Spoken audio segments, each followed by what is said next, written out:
موعد وصول البشر للمريخ خلاص اتحدد من 2016، وايلون ماسك ما عندوش غير حلم وهدف واحد بس، وهو الوصول للمريخ وتحويل البشر لكائنات متعدده الكواكب. هو اخترع المصطلح ده، عشان كده انتج مركبه ستار شيب. دي مش مجرد صاروخ عادي، دي اقوى مركبه فضائيه اتعملت في التاريخ، بطول 120 متر، صممت بس عشان تنقل البشر او اي حاجه ثانيه للمريخ وللقمر. وبالظبط ده اللي هيحصل السنه الجايه. ماسك اعلن على اكس ان اول رحله تجريبيه للمريخ هتكون في اواخر 26. سبيس اكس بالتعاون مع ناسا هيبعتوا ستار شيب وعليها روبوتس اوبتيموس اللي معروفين دلوقتي بعمال المستقبل في المريخ. ولان الجو في المريخ بارد جدا، بيوصل لسالب 60 درجه، والاكسجين اصلا مش صالح للتنفس، مجرد ما المركبه هتوصل الروبوتات دي هتنتشر وهتحلل كل حاجه هتشوفها في الكوكب، البنيه التحتيه وجوده الهواء وقدره الارض على تحمل الاوزان الثقيله. كل ده عشان يبنوا مستوطنات بدون اي تدخل بشري، بمعنى ان هم عايزين يوفروا كل الظروف اللي هتحافظ على البشر اول ما يوصلوا، لان اللي هيروح مش هيرجع تاني.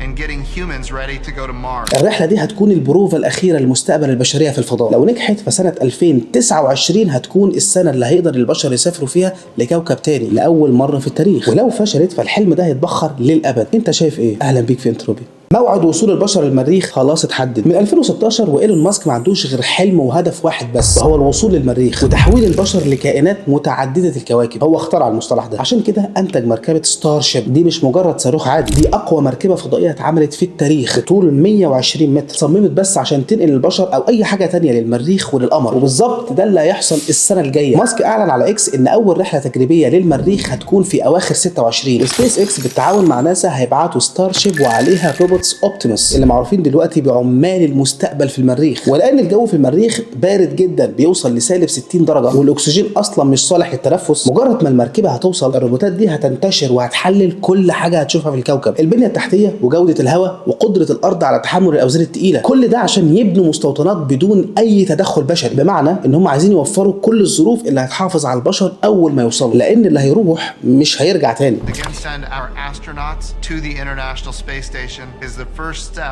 and getting humans ready to go to Mars. الرحلة دي هتكون البروفة الأخيرة لمستقبل البشرية في الفضاء. لو نجحت فسنة 2029 هتكون السنة اللي هيقدر البشر يسافروا فيها لكوكب تاني لأول مرة في التاريخ، ولو فشلت فالحلم ده هيتبخر للأبد. أنت شايف إيه؟ أهلا بيك في انتروبي.